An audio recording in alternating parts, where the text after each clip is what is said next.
لله رب العالمين وبه نستعين على أمور الدنيا والدين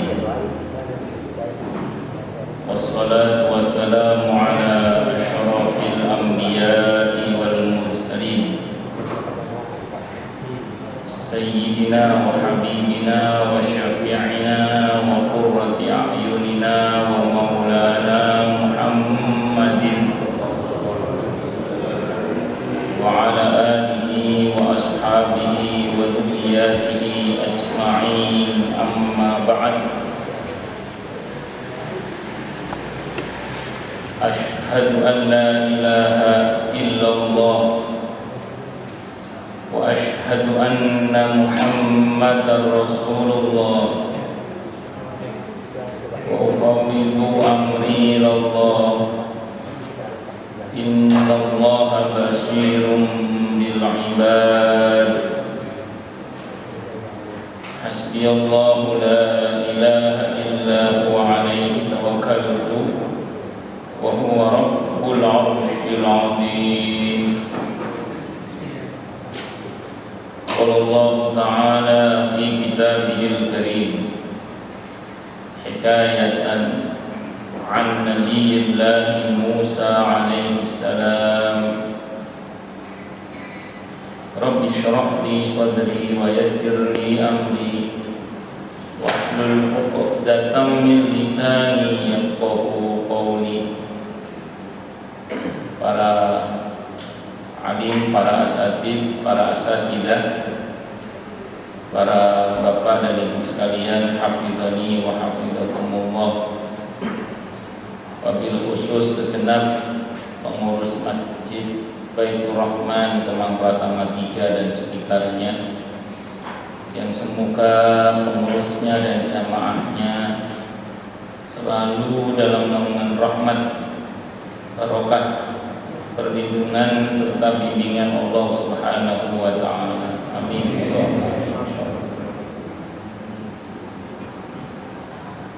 Pertama-tama marilah kita aturkan puja dan puji syukur kita kehadirat Allah Subhanahu wa taala dengan mengucap alhamdulillah. Mudah-mudahan dengan hamdalah ini nikmat dari Allah untuk kita ditambah, karena Allah telah berjanji dalam Al-Quran di surah Ibrahim ayat 7, A'udzu billahi samii'il 'aliim minasyaitonir rajiim, wa idza adzana rabbukum la in syakartum la azidannakum wa la in kafartum inna 'adzabi lasyadid. Kalau kita bersyukur, sungguh nikmat dari Allah untuk kita ditambah. Dan kalau kita kufur, kita diingatkan oleh Allah akan siksanya yang sangat pedih. Nah, ini janji Allah, dan janji Allah dalam Al-Quran itu la raiba fihi, tidak ada keraguan di dalamnya. Di antara tafsir la raiba fihi adalah siapapun yang mengamalkan isi Al-Quran dengan keimanan dan keyakinan, maka Allah akan tunjukkan kebenaran Al-Quran itu kepadanya hingga tiada lagi keraguan dalam hatinya. Salawat dan salam semoga tercurah limpah untuk junjungan kita Nabi besar Muhammad sallallahu alaihi wasallam. Semoga kita semua diakui sebagai umat beliau. Amin Allahumma amin. Masih melanjutkan kajian kita tentang nama dan sifat Allah yang insya Allah akan kita bahas pada subuh kali ini adalah nama dan sifat Allah Al-Latifu. Al-Latifu secara umum diterjemahkan dengan yang maha lembut. Al-Latifu secara umum diterjemahkan dengan Allah Zat yang Maha Lembut. Kata Al-Latif ini terambil dari kata latofa atau lutfun yang hurufnya terdiri dari lam, to, dan fa. Menurut pakar-pakar bahasa Arab yang mengandung makna lembut, halus, atau kecil itu secara bahasa. Maka nanti berkaitan dengan Al-Latifnya Allah ini diantaranya adalah menyangkut cara-cara Allah dalam seperti memberi rezeki kepada hambanya yang begitu lembut, begitu halusnya, sampai-sampai kadang hamba itu nggak merasa kalau Allah yang memberi. Karena dikatakan dalam Al-Quran, Allahu latifun bi'ibadihi yarzuqu man yasha wa huwal qawiyyul aziz. Jadi begitu lembutnya cara-cara Allah memberikan rezeki kepada hambanya, sampai kadang hamba itu nggak merasa kalau yang ngasih rezeki itu siapa? Sehingga kadang orang itu sibuk melihat makhluk melupakan Al-Khaliq, sibuk berharap kepada makhluk melupakan Al-Khaliq, mengandalkan proses melupakan yang menciptakan kita, yang menciptakan kemampuan untuk kita berproses. Itu siapa? Allah Subhanahu wa Ta'ala. Sampai kadang sebagian orang yang tadi sibuk berterima kasih dengan makhluk tapi lupa bersyukur kepada Allah. Walaupun paket bersyukur kepada Allah itu juga seperti terima kasih kepada makhluk, akan tetapi salah kalau kemudian kita hanya sibuk berterima kasih kepada makhluk dan melupakan siapa dari Al-Khaliq, Allah. Nanti dikaitkan pula dengan kelembutan pengetahuan Allah Latiful Khabir, menyangkut hal yang paling detail dari hambanya, itu semua dijangkau oleh Allah Subhanahu wa Ta'ala. Maka di setiap keadaan kita itu jangan sampai kita tidak melibatkan Allah, karena yang tahu detail rincian tentang diri kita itu sesungguhnya adalah siapa? Allah Subhanahu wa Ta'ala. Kalau kita sakit, kita datang ke dokter misalnya, nggak salah, nggak salah. Tapi begitu sampai di dokter, dokter bilang apa? Nanya ya saya, yang dirasakan apa? Artinya beliau tidak tahu apa yang terjadi pada kita. Nah, baru tahu itu setelah kita cerita, baru didiagnosa. Itu saja kadang masih salah diagnosanya.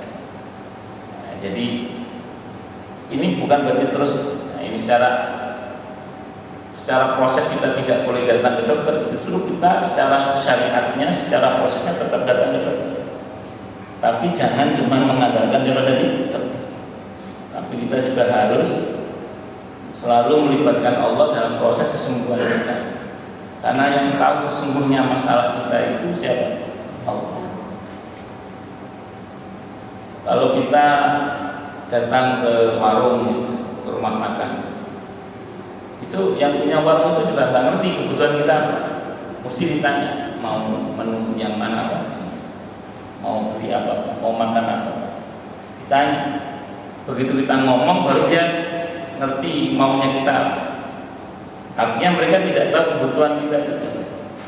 Maka dulu para sahabat Nabi itu bahkan terkait dengan masalah garam pun itu meminta kepada Allah Subhanahu wa Ta'ala. Jangan sampai kita ini merasa tidak butuh kepada Allah, itu bahaya.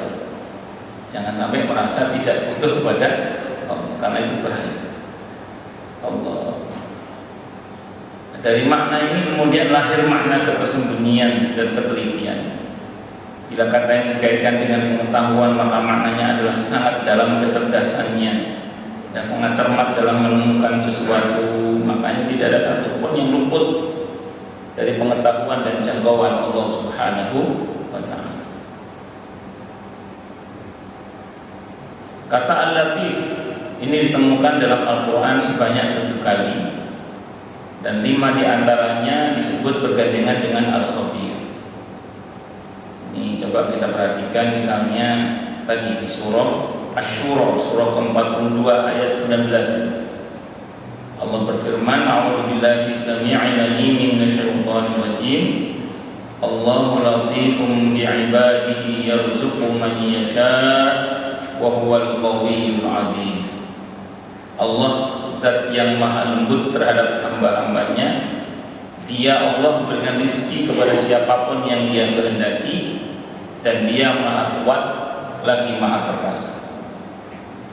Dan saya katakan itu lembutnya cara-cara Allah di dalam memberikan rezeki kepada hamba-hambanya. Sampai sebagian hamba itu kalau nggak punya kepekaan iman tadi, lupa bahwa yang memberi rezeki itu siapa? Allah. Sehingga sebagian orang itu sibuk dengan proses sunnatullahnya, melupakan proses masyiatullah. Nah, kalau sunnatullah itu proses yang menjadi kebiasaan Allah yang Allah ciptakan dalam bentuk hukum kausalitas, sebab akibat. Contoh ini saya contohkan yang misalnya, ini misalnya ada ini penjual soto Lamongan atau soto Kudus. Nah, ini sama, ada lagi satunya lagi penjual soto Kudus. Dua-duanya penjual soto Kudus. Yang satu ini enak, murah, pelayanannya bagus. Yang satunya mahal, judes, gak enak. Kira-kira pembeli pilih yang mana? Nah, pilih yang tadi ya, yang murah, enak, pelayanannya bagus. Karena secara sunatullah ini patut untuk dipilih. Orang pasti senang ini. Tapi dalam kenyataannya, dalam dunia bisnis kan enggak begini. Yang sering terjadi apa? Sama-sama enaknya, sama-sama murahnya, sama-sama bagus pelayanan. Nah, yang menggerakkan hati orang pembeli tadi untuk milih warung kita itu siapa? Allah. Jadi yang berkuasa menggerakkan hati orang untuk milih warung kita itu siapa? Allah. Itulah pentingnya duha, itulah pentingnya tahajud, itulah pentingnya istighfar. Dalam rangka apa coba? Untuk mengundang pertolongan Allah, untuk mengundang masyiatullah tadi. Di samping kita berproses secara sunnatullah. Jadi secara sunnatullah kita taati sistem yang Allah bangun terkait dengan sunnatullah itu, tapi masyiatullah itu ya harus tetap berproses juga. Karena kita adalah orang yang memiliki iman. Maka Siti Hajar alaihissalam ketika beliau diletakkan atas perintah Allah oleh Nabi Ibrahim di bumi Bakkah, namanya Bakkah, inna awwala baiti wudi'a lin-nasi lalladzi bi Bakkah, di surah Al-Imran. Jadi rumah pertama kali dibangun oleh Allah di muka bumi ini di Bakkah itu. Baitul Atiq, rumah kuno Ka'bah. Dulu di Bakkah, sekarang Makkah. Bakkah, di antara makna Bakkah dari kata buka artinya nangis. Karena siapapun yang tinggal di situ dia akan nangis. Gimana nggak nangis? Padang berbatu. Itu kalau bukan karena perintah Allah, Hajar nggak mau itu. Pas Nabi Ibrahim mau pergi balik ke bumi Syam, karena memang tugas beliau di sana. SK kerasulannya di sana. Ditanya, apakah Allah yang memerintahkan engkau meletakkan kami di sini? Nabi Ibrahim nggak berani menoleh, nggak tega, sakit. Tapi sebelumnya udah setelah itu nanti didoakan dengan berbagai macam doa yang baik-baik yang menjadikan negeri itu diberkahi oleh Allah Subhanahu wa Ta'ala. Maka beliau mengatakan, iya Allah yang menyuruh saya. Begitu bilang Allah yang nyuruh, tenang. Berarti di situ ada kehendak Allah, ada perintah Allah. Bos manusia aja kalau nyuruh ngasih sangu, masa Allah nggak ngasih? Nggak mungkin. Allah itu maha kaya, maha dermawan. Oh, tapi sesuai dengan namanya, Nabi Ismail nangis. Sesuai dengan namanya, Nabi Ismail nangis. Siti Hajar itu tahu di situ padang berbatu, tidak ada air, tahu dia. Dari sumur juga nggak mungkin padang berbatu, dan beliau itu perempuan. Tapi akidahnya mengatakan apa? Saya harus berusaha. Jadi akidahnya mengatakan apa? Saya harus berusaha. Maka usaha itu bahasa Arabnya sa'yun itu. Sa'yun itu bahasa Arabnya usaha. Sa'i. Maka beliau naik ke atas bukit sofa, tengok sana, tengok sini, ada air apa enggak? lari ke Marwah, tengok sana tengok. Ya beliau tahu nggak ada air itu, tahu itu nggak ada air. Cuman akidahnya mengatakan saya harus berusaha dalam rangka untuk mengundang pertolongan Allah itu. Saya Allah amalakum wa rasul. Allah dan Rasulnya itu memperhatikan amalan-amalan kalian. Jadi jangan dikira kalau kita berproses Allah tidak memperhatikan. Maka Nabi kita Muhammad Sallallahu Alaihi Wasallam yang dituruni wahyu ayat ini tahu betul bahwa yang menjaga istri makhluk seluruhnya itu adalah Allah Subhanahu Wa Taala. Tapi beliau juga berproses. Maka di Madinah beliau juga buka pasar. Yang pasar pertama itu dibakar oleh orang-orang Yahudi. Ketika Nabi bikin masjid, orang-orang Yahudi tenang-tenang saja. Begitu Nabi buka pasar, mereka marah. Dibakar tuh pasarnya Nabi. Dilaporkan kepada seorang sahabat, oleh seorang sahabat, ya Rasulullah, pasar yang baru kita bikin itu dibakar oleh orang-orang Yahudi. Nabi mengatakan, "Qal, setelah ini saya akan buat mereka lebih marah lagi." Jadi mental pemenang itu Pak. Jadi bukan terus diancam kayak semengkeret, diancam kayak malah terus bang. Kata Nabi, setelah ini akan saya buat mereka lebih marah lagi. Akhirnya yang kemarin pasarnya agak jauh dari pasarnya orang Yahudi untuk menghargai kondisi sosial kultural yang ada di Madinah saat itu, gara-gara dibakar satu pasarnya Nabi itu, akhirnya Nabi bikin pasar berhadapan face to face dengan pasar Bani Quraisyah. Jadi berseberangan jalan, Nabi buka pasar depan langsung. Ayo berarti apa sisa. Kemarin pasar itu kamu bakar, sekarang tak bikin pasar depan kamu, arpe rumus, depan langsung. Itu mental pemenang itu. Allah. Nah, singkat kata, singkat cerita, Nabi juga berproses bikin pasar. Nabi juga bikin pertanian, bahkan Nabi itu punya kebun kurma itu di Khaybar. Berapa sahabat Nabi juga punya kebun kurma di mana? Di Khaybar. Ada usaha. Maka Siti Hajar itu wali Safa Marwah,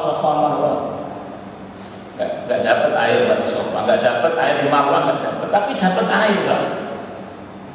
Di mana? Dalam hadis Bukhari Al-Qamqal itu di dekat sumur di bekas jejakan kaki Nabi Ismail yang digali oleh malaikat Jibril, yang dengan izin Allah keluar air yang sampai sekarang airnya bisa kita nikmati. Namanya air apa?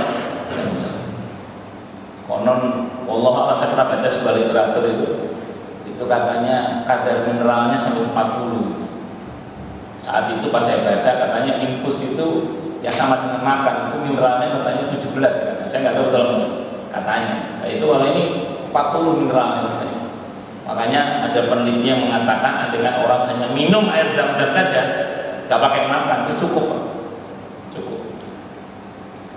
Kalau saya pas awal-awal umroh dulu tidak ngerti, pulang sholat subuh tidak ngerti tempat makan itu gimana, sarapannya gimana.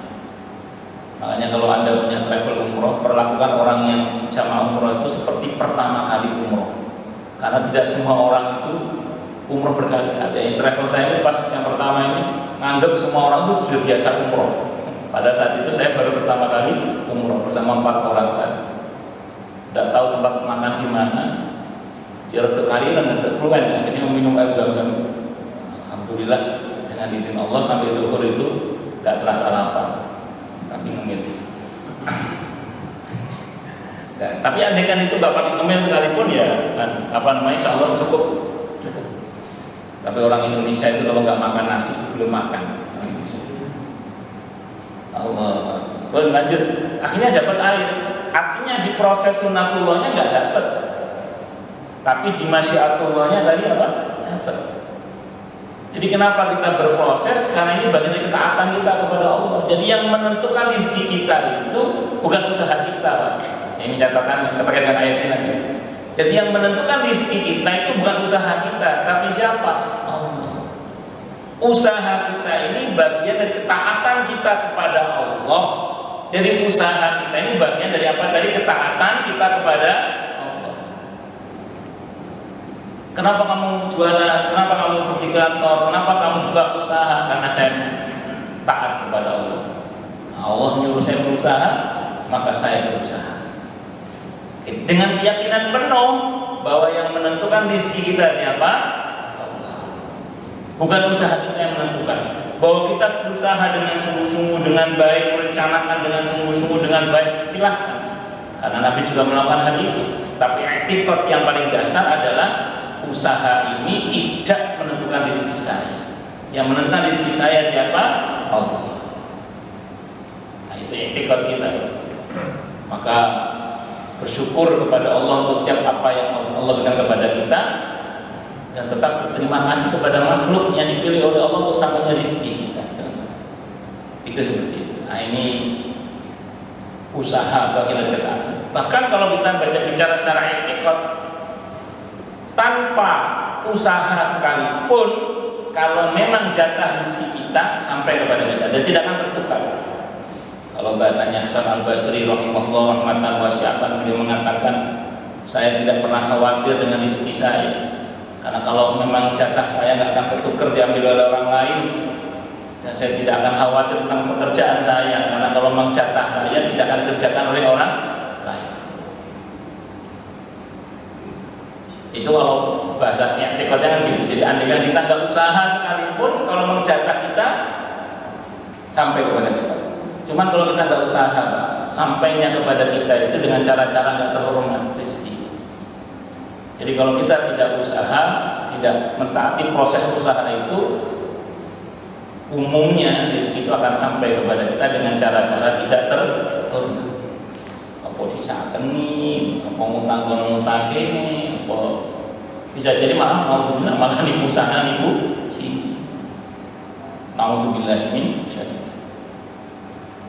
Datangnya itu nggak terhormat. Kalau mau terhormat, usaha. Nah, usaha itu buat kita itu lebih punya nilai di hadapan Allah dan juga di hadapan sesama dalam. Tapi tadi jangan fokus pada usaha, melupakan yang menciptakan siapa tadi? Usaha itu, atau yang menciptakan rezeki, atau yang menciptakan kita untuk mampu berusaha.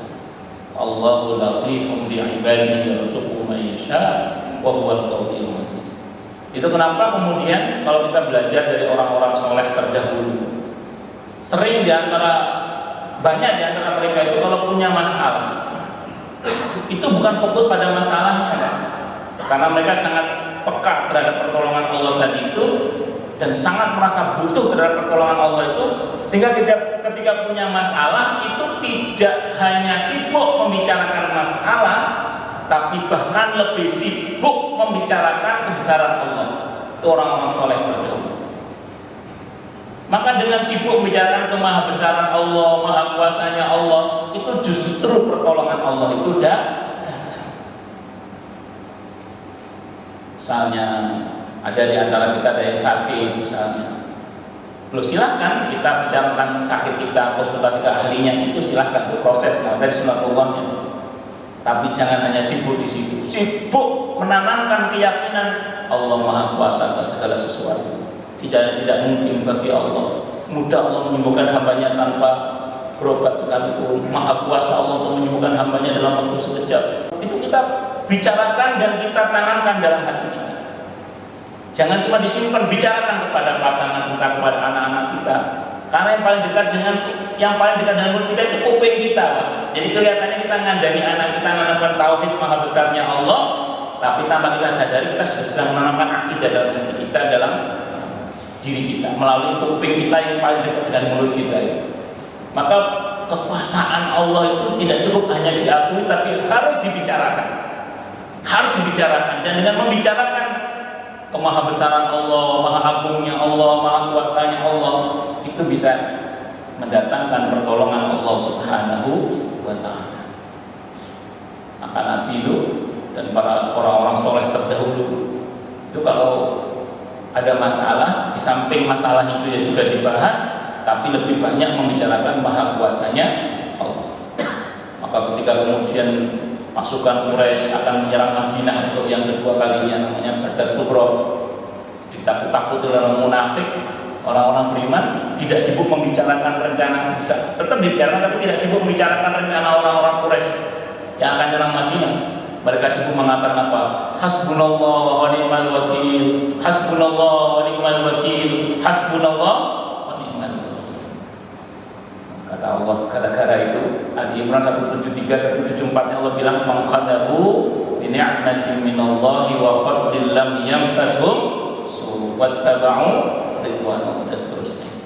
Akhirnya mereka kembali membawa anugerah dan nikmat yang besar dari Allah dan mereka tidak tersentuh oleh keburukan sama sekali. Yang ditakutkan tidak terjadi. Sibuk dengan apa tadi? Hasbunallah wa ni'mal wakil. Hasbunallah wa ni'mal wakil. Cukup bagi kami Allah. Sebaik-baik tempat kami pasrah dan sebaik-baik penolong kami. Begitu.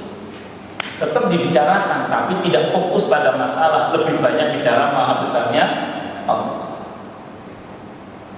Nabi Musa itu depannya lautan. Surah ke-40 ayat 44 itu. Depannya lautan, belakang itu Fir'aun. Bani Israil tegang pol-polan. Woi, maju ndak bawa perahu, mate. Mundur ono Fir'aun dan pasukannya Dil Autad, kalau bahasa Qur'annya itu pasukannya gede itu Fir'aun itu luar biasa. Mati juga di situ. Itu kalau melihat kondisi seperti itu kira-kira apa yang terjadi? Nah, Nabi Musa gak umek Pak, gak bingung gak pede. Ya, beliau bilang gini Pak, pas kepepet itu Pak Heri ini Pak Heri. Nah, itu beliau mengucapkan wa ufawwidu amri ilallah innallaha basirun bil ibad. Betul, ya Allah enggak ya mungkin pertama untuk orang-orang bangsa kan mungkin panik orang-orang Bani Israil, tapi Nabi Musa itu menenangkan mereka dan mengatakan wa ufawwidu amri ilallah innallaha basirun bil ibad. Aku serahkan urusanku kepada Allah, sesungguhnya Allah Maha melihat hamba-hambanya. Jadi gitu Pak. Ada masalah, oke, kita bicarakan masalah plus solusinya. Tapi jangan hanya sibuk bicara masalah, sibuklah bicara maha kuasanya Allah. Aku serahkan urusanku kepada Allah, sesungguhnya Allah Maha Kuasa atas segala. Sesungguhnya Allah Maha melihat hamba-hamba. Allah itu tenang, kita ini dilihat oleh Allah. Jangan khawatir, kita diperhatikan oleh Allah.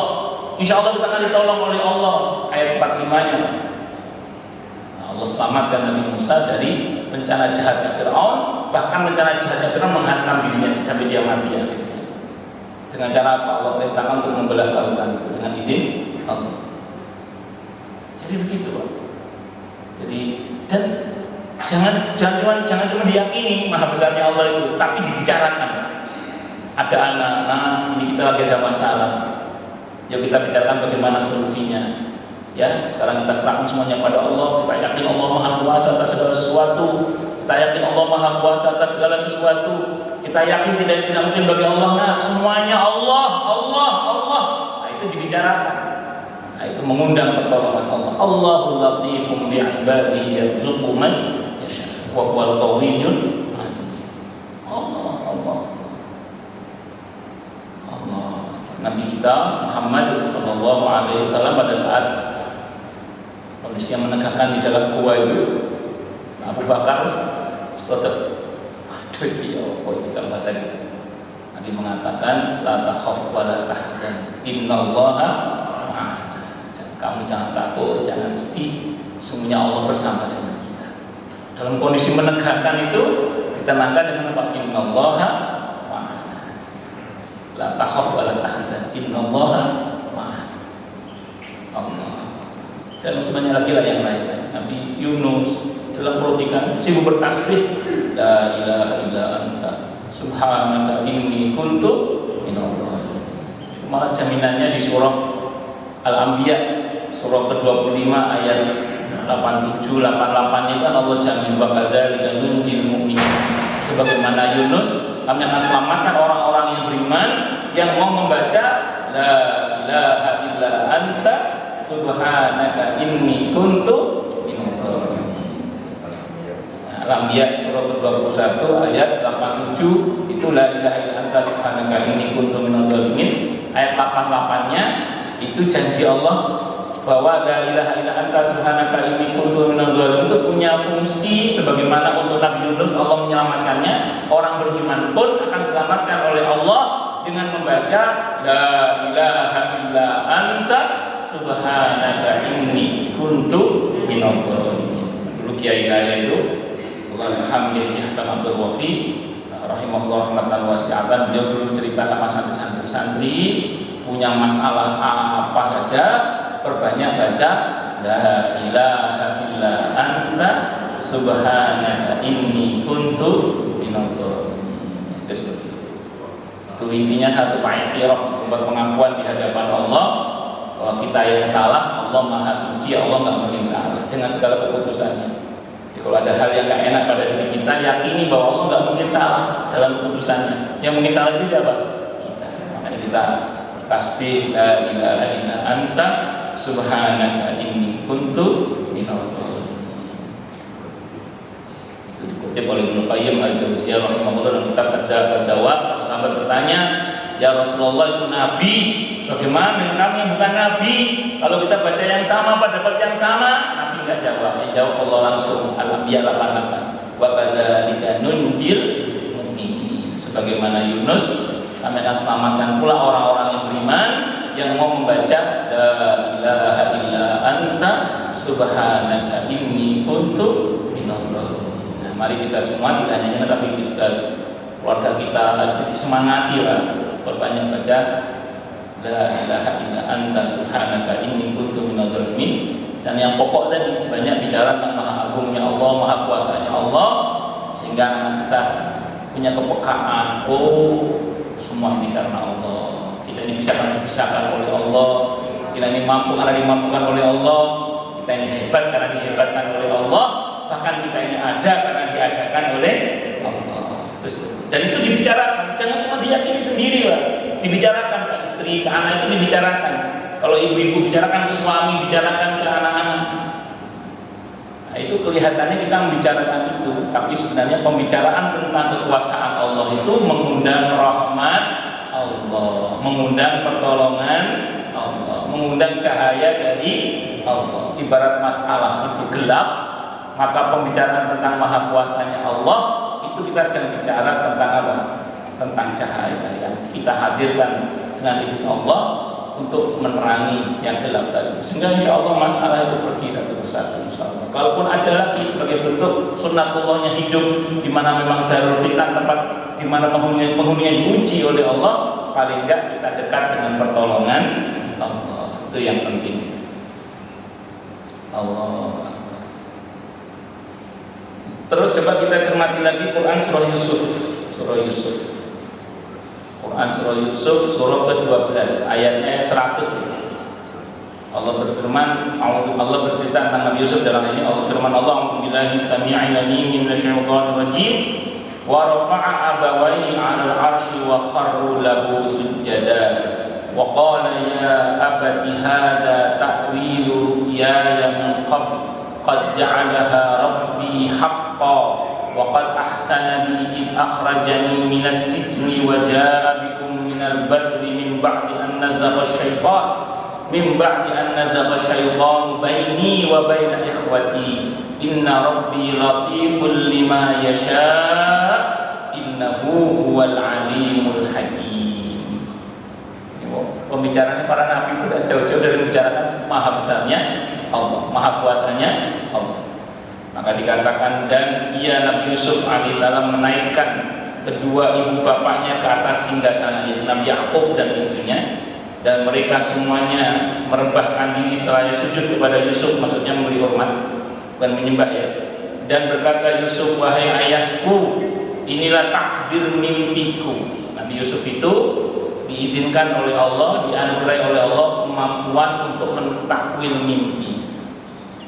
Nah, maka dan ini konon ketika inilah takwil mimpiku, itu Nabi Yusuf masih ingat mimpinya itu padahal sudah berlalu 80 tahun. Sebagai mufassir mengatakan sudah berlalu 80 tahun. Sudah berlalu 80 tahun Nabi Yusuf masih hafal mimpinya. Maka kata para ulama, di antara ciri ar-ru'ya as-shadiqah, mimpi yang benar itu adalah begitu kita bangun, kita bisa bercerita dengan sangat baik mimpi itu. Dan itu isyarat dari Allah. Kalau baik kata Nabi ceritakan. Kalau buruk segera berlindung kepada Allah, meludah ke kiri 3 kali. Meludahnya setelah aja. Contoh. Nah, gitu. Itu perintah. Dan kita jangan meremehkan mimpi, karena sebagian mimpi itu adalah mimpi yang benar isyarat dari Allah. Monggo coba dicek nanti mimpi apa dengan yang sampai sekarang masih ingat itu isyarat dari Allah. Dan belum tentu eksekusi atau realisasi dari mimpi itu besoknya belum tentu. Ini Nabi Yusuf berapa? 80 tahun. Ada yang mengatakan 20 tahun, lama beda pendapat. Ada yang mengatakan 80 tahun Nabi Yusuf. Realisasi mimpinya itu. Namanya mimpi yang benar. Dan itu bahkan kalau kita baca kisah di dalam surah Yusuf ini, mimpi seorang kafir sekalipun itu bisa jadi kenyataan. Seperti dalam kisah Nabi Yusuf kan kisah raja Mesir belum masuk Islam. Terus dua orang yang penjara bersama Nabi Yusuf kan juga belum masuk Islam karena baru kenal Nabi Yusuf. Tapi mimpinya benar. Kenapa? Karena mereka bisa bercerita dengan sangat baik tentang mimpi. Makanya kalau bisa jangan tertidur kalau bisa, tapi tidur kalau bisa. Karena tidak sedikit orang itu punya masalah setelah bangun dari tidur, atau bahkan selesai masalahnya setelah bangun tidur. Karena tidak sedikit orang itu diberi solusi oleh Allah melalui mimpi. Tidak sedikit orang diberi solusi oleh Allah melalui mimpi. Maka jangan meremehkan apa? Mimpi. Saya punya banyak cerita, salah satunya saja orang jadi negara baru. Orang jadi negara baru. Cerita langsung ke saya karena jamaah saya. Beliau cerita sama saya. Saya ini punya sakit di dada. Jadi ada rasa sakit di dada beliau itu ada rasa sakit. Saya ini tidur, Ustaz. Dalam tidur itu saya mimpi ketemu dengan seseorang yang mengaku Nabi Muhammad Sallallahu Alaihi Wasallam. Maka dia nanya ke saya, ciri-ciri fisik Nabi itu gimana, Ustaz? Karena kalau anda mimpi ketemu dengan Nabi dalam hadis Bukhari itu asli Nabi, karena setan tidak bisa menyerupai Nabi.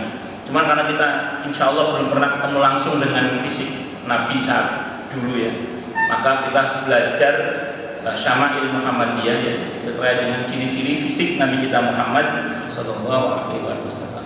Nah, terus saya terangkan fisik-fisik beliau itu, ciri-cirinya, terus beliau ngomong, ya seperti itu Ustaz. Kenapa Bu? Dalam mimpi itu beliau bersama dua orang. Itu dibelah dada saya. Dadanya dibelah. Dibersihkan dada saya. Diobati. Terus pokoknya dibelah dada saya itu dibersihkan. Terus begitu selesai ditutup kembali. Qadarullah saya terbangun. Begitu terbangun itu di dadanya masih terasa perih kan beliau.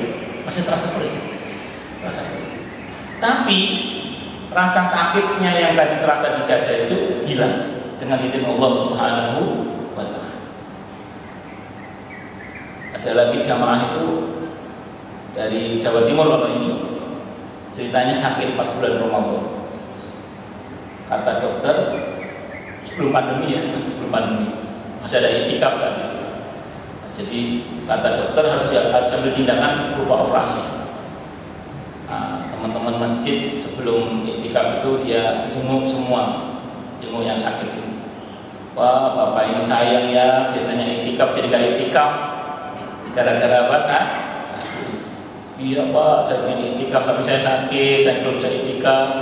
Ya sudahlah, nanti titip doa saja ya. Ya akhirnya malam itu gimana itikaf dimulai, beliau kan nggak bisa itikaf.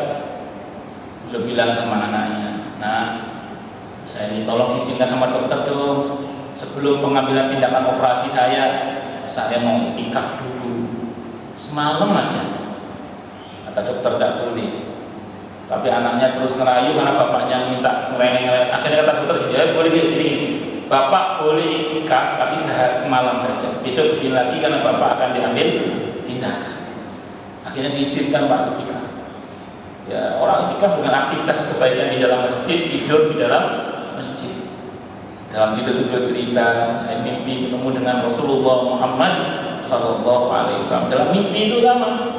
Kata Nabi pada beberapa sahabat yang datang sama beliau mengatakan, ini orang baik, ini orang baik. Ayo kita bantu. Dioperasi ceritanya itu dalam mimpi. Nih penyakit kamu dikeluarkan, bersihkan, dikeluarkan semua. Kemudian dengan izin Allah ditutup kembali dan beliau terbangun. Cuma kalau ini nggak sadar, dia nggak sadar. Dia masih merasa sakit aja. Sampai selesai acara itikaf subuh itu harus kembali ke rumah sakit, beliau kembali ke rumah sakit. Sampai di rumah sakit, biasa sebelum pengambilan tindakan kan diperiksa dulu. Kata dokternya, ini udah sembuh ini. Baru dia ingat mimpi tadi malam. Berarti tadi malam mimpi itu beneran berarti tadi malam. Baru ingat dia. Qadarullah. Nah, tapi hati-hati juga, tidak sedikit orang bangun tidur sakit. Nah, makanya hati-hati, karena ada was-was itu syaitan juga. Makanya kalau bisa jangan tertidur, Pak. Tapi tidur. Apa bedanya tertidur sama tidur? Kalau tertidur gak niat tidur, Pak. Kan sebaiknya tidur itu punya niat tidur untuk beribadah kepada Allah. Sehingga tidur kita itu punya nilai ibadah. Niat tidur, terus baca doa terlebih dahulu. Lah keturun kan gak niat dulu Mas. Apa nonton bola. Tapi kalau nonton bola gak ketidur lah ya Bapak-bapak. Yang ketiduran itu ibu kalau nonton sinetron gitu. Tidak, bukan ibu sini, ibu tempat lain. Kalau ibu sini nggak ada yang suka sinetron, nggak ada yang suka drakor, nggak ada yang satu, dua, canda ya, canda. Kalaupun iya. Lanjut, kata Nabi Yusuf, wahai ayahku, inilah takwil atau takbir mimpiku yang dahulu itu. Sesungguhnya Rabbku atau Tuhanku telah menjadikannya sesuatu kenyataan, dan sesungguhnya Rabbku atau Tuhanku telah berbuat baik kepadaku ketika dia membebaskan aku dari rumah penjara. Nabi Yusuf itu di penjara gara-gara difitnah. Nah, difitnah. Saat itu beliau nggak tahan berada di luar penjara karena disir banyak cewek cuantil. Nah, beliau ini banyak naksir, cewek cuantil banyak yang naksir, sehingga beliau termasuk yang pernah diuji oleh Allah, dirayu oleh wanita yang cuantil, konon namanya Zalihah, istri menteri Mesir itu, untuk berzina. Dan dalam kisah ayat ini Quran yang menceritakan Nabi Yusuf itu sempat tertarik. Walaqad hammat bihi wa hamma biha. Wanita itu sudah tertarik ingin menggoda Nabi Yusuf, dan Nabi Yusuf sudah tertarik juga. Sudah hampir sama-sama mau. Tapi Allah bilang, walaqad hammat bihi wa hamma biha laula ar'a burhana rabbik. Kalau bukan karena tanda yang Allah tampakkan kepada Nabi Yusuf, pasti beliau mau. Cuman tidak jadi. Ketika Nabi Yusuf sudah mau itu, tiba-tiba Allah ingatkan dia akan nasihat ayahnya. Kata ayahnya Nabi Yakub, itu nasihat beliau, nasihat ayahnya ketika Nabi Yusuf masih kecil. So, kalau bahasa kita ya, jangan kamu hinakan ketinggian nasabmu dengan buruknya perbuatanmu. Karena Nabi Yusuf ini keren banget. Ayahnya seorang nabi, kakeknya seorang nabi, terus buyutnya juga seorang. Ayahnya siapa? Nabi Yakub alaihissalam, seorang nabi. Kakeknya Nabi Ishak, seorang nabi. Buyutnya Nabi Ibrahim itu juga seorang nabi. Beliau sendiri seorang nabi. Top, nasabnya itu top. Sampingnya pamannya Nabi Ismail juga seorang nabi. Pamannya seorang nabi. Allahu Akbar. Maka Nabi Yusuf lari. Ya, sampai kita dalam Al-Quran itu. Puncaknya Nabi Yusuf gak tahan. Kata beliau, penjara rasanya lebih baik bagiku ya Allah daripada saya di luar nanti digoda cewek-cewek. Karena Nabi Yusuf orang yang buantem. Nabi Yusuf itu apa? Buantem. Sebagian para ulama mengatakan itu dapat lungsurannya, dengan izin Allah dapat lungsurannya Siti Saroh. Siti Saroh itu keturunan Ibu Hawa yang paling cuantil, itu Siti Saroh seluruh dunia. Kata para ulama itu. Nah, itu nurun ke Nabi Yusuf itu buantem. Dan Nabi Yusuf itu gantengnya itu nulari. Jadi kalau ada orang jelek dekat Nabi Yusuf, itu ketularan ganteng kan? Masya Allah. Itu diantara mukjizatnya Nabi Yusuf. Memang kita ya, kalau kita ini kan kumpulan orang ganteng tambah resesif. Kita ganteng ini. Kalau ini enggak, kelihatan ketularan tamat Nabi Yusuf. Ngelihat Nabi Yusuf kenyang orang, itu diantara mukjizatnya. Lihat gantengnya Nabi Yusuf itu kenyang. Para wanita di Al-Quran ceritakan melihat gantengnya Nabi Yusuf itu loh. Mengiris buah itu nggak terasa sakit saking gantengnya Nabi Yusuf. Mahada basyara in hada illa malakul karim. Itu Nabi Yusuf. Wis pokoknya buat tempol. Dia mengatakan Allah telah menyelamatkanku dari penjara. Setelah di penjara sekian lama itu. Dan itu di penjara itu permintaan beliau. Tapi akhirnya skenario oleh Allah, beliau masuk penjara. Allah Akbar. Atau kemudian dan ketika membawa kamu dari Dan ketika membawa kamu dari dusun padang pasir, ya, diskenario oleh Allah keadaan paceklik sehingga semua orang datang ke Mesir untuk minta bantuan pangan saat itu, termasuk Nabi Yakub dan keluarganya. Saat itu keluarganya Nabi Yusuf akhirnya dipertemukan, yang dulunya nggak ketemu akhirnya bertemu, pisah kurang lebih sekian puluh tahun, ada yang mengatakan 20 tahun dan mengatakan 80 tahun. Setelah setan merusakkan hubungan antara aku dan saudara-saudaraku, Nabi Yusuf tidak menyalahkan saudaranya, beliau memaafkan saudaranya dan beliau mengatakan ini semua karena perbuatan dari setan. Sesungguhnya Tuhanku Rabbku maha lembut terhadap apa yang dia kehendaki, sesungguhnya dialah yang maha mengetahui dan lagi maha bijaksana. Nabi Yusuf itu merasakan bahwa semua itu adalah karena maha lembutnya Allah. Cara Nabi Yusuf masih tetap di kampungnya, mungkin secara sunatullah beliau tidak akan jadi seperti yang sekarang ini. Jadi pencapaian beliau di puncak pencapaian yang luar biasa secara spiritual sebagai seorang nabi dan rasul, dan yang satu lagi sebagai raja, bahkan akhirnya dia raja di Mesir beliau itu. Nah, itu adalah merupakan bagian dari maha lembutnya Allah yang menganugerahkan kepada hambanya, yang kalau hamba tidak peka dalam proses itu, dia akan sibuk berkata apa? Ini semua karena kerja keras saya, ini semua karena kerja keras saya, ini karena keuletan saya. Nabi Yusuf tidak begitu. Beliau mengatakan semua pencapaian beliau itu adalah karena Allah yang maha lembut dalam memberikan anugerah kepada hamba-hambanya. Nah, sementara mohon maaf, sebagian orang ketika mencapai pencapaian yang tinggi, dia mengatakan apa? Ini karena kerja keras saya, ini karena keuletan saya, ini karena kesungguhan saya. Nabi Yusuf tidak begitu. Beliau mengatakan ini karena Allah yang maha lembut terhadap hamba-hambanya, yang menganugerahkan semua ini kepada saya dan keluarga saya. Nah, spirit itu yang kita contoh. Jadi kalau kita saat ini mendapatkan pencapaian yang baik, yang luar biasa, ingat semua ini adalah karena Allah. Jangan merasa, oh ini karena kerja keras saya. Bukannya kita harus memberikan semangat kepada anak-anak kita tentang kerja keras. Oh iya, betul, nggak salah. Sampaikan, ceritakan kepada anak-anak Anda dalam berproses, sebagaimana Nabi Yusuf menciptakan prosesnya itu. Ceritakan prosesnya, tapi puncaki proses itu dengan pernyataan bahwa semua ini adalah anugerah dari Allah Subhanahu wa Ta'ala. Bapak bisa kerja keras itu ya karena Allah yang memisahkan. Bapak bisa ulet itu juga karena Allah yang memampukan. Nah, itu puncaknya yang pembicaraan seperti itu. Proses tetap kita bicarakan agar anak kita punya etos usaha. Nah, sementara tadi puncaknya adalah bahwa semua itu adalah merupakan anugerah dan pertolongan dari Allah Subhanahu wa Ta'ala. Ya, saya kira ini bisa saya sampaikan, semoga bermanfaat. Baik, silakan yang mau tanya, protes, marah boleh silakan. Masalah itu masalah yang lain boleh silakan. Monggo kalau ada. Kalau nggak ada berarti jelas semua. Atau tidak jelas. Monggo silakan. Oke, dapat dulu ini.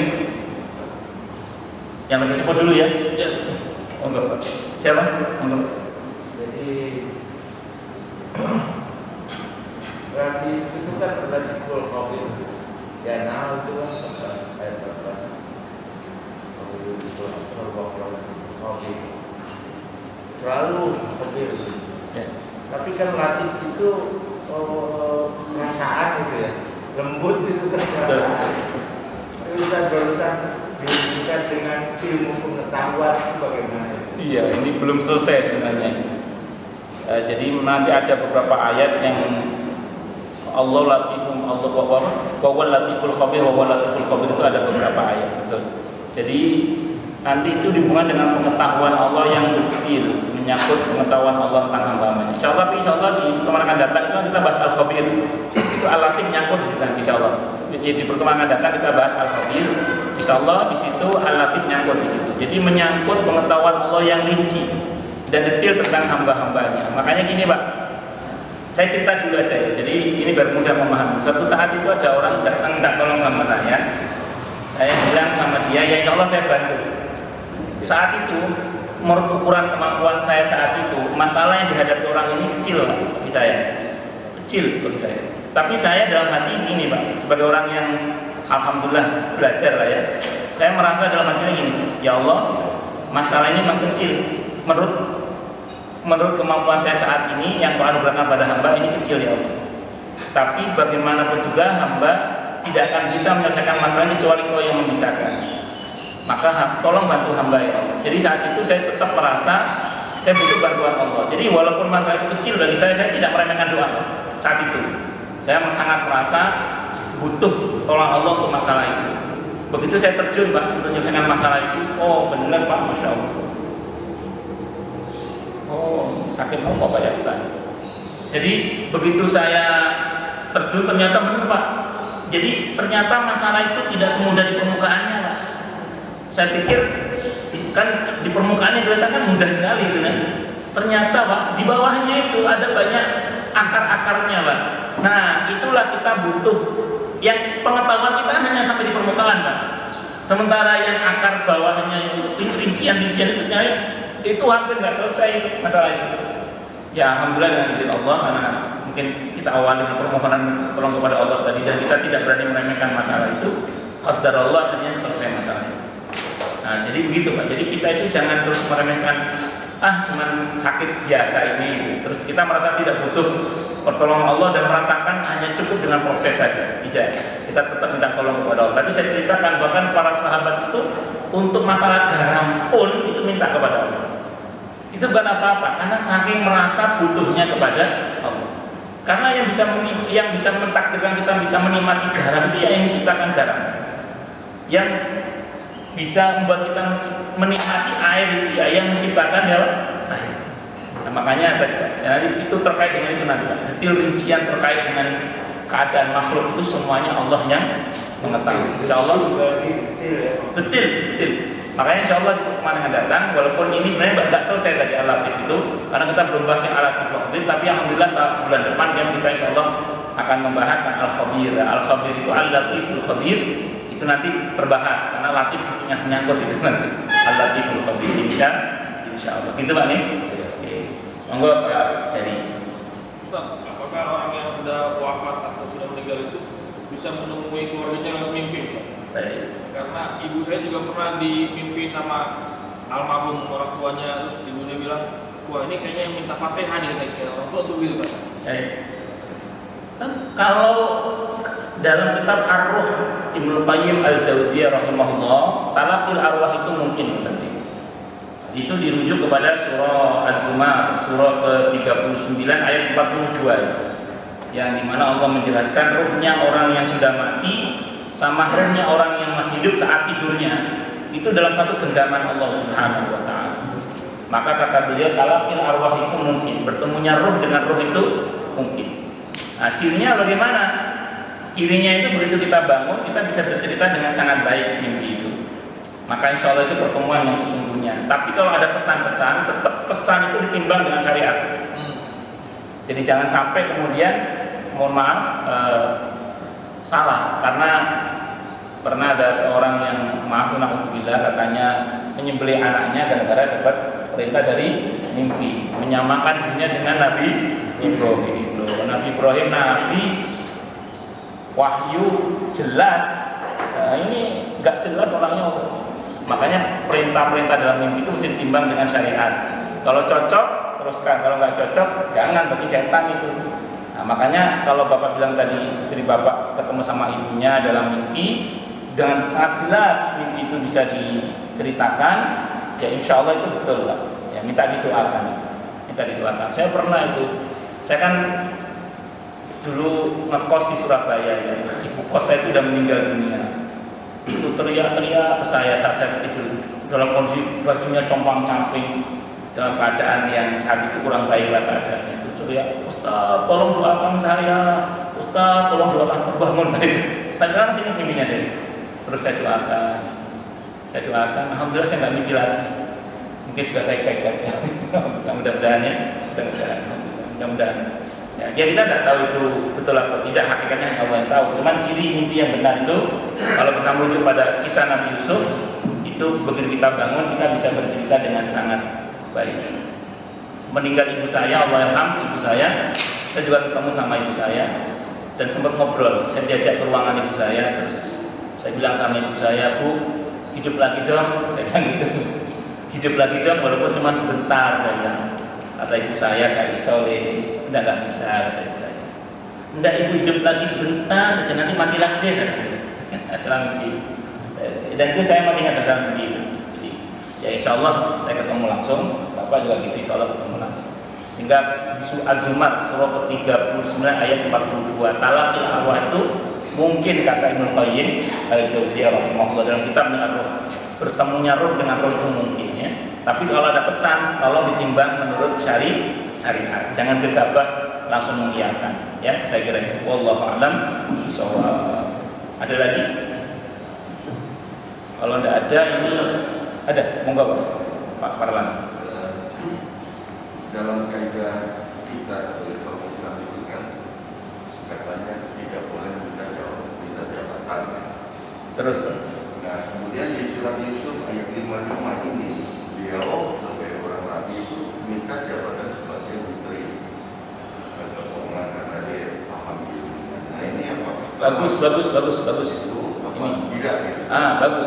Tergantung kondisinya, Pak. Yang dimaksud dalam hadis jangan berikan jabatan kepada orang yang meminta itu dalam kondisi di mana memang orang yang meminta itu tidak memiliki kapabilitas untuk memimpin. Tapi ketika kemudian yang bersangkutan itu punya kualitas untuk memimpin, bahkan tidak ada yang bisa memimpin kecuali dia, maka bahkan dia harus minta jabatan itu.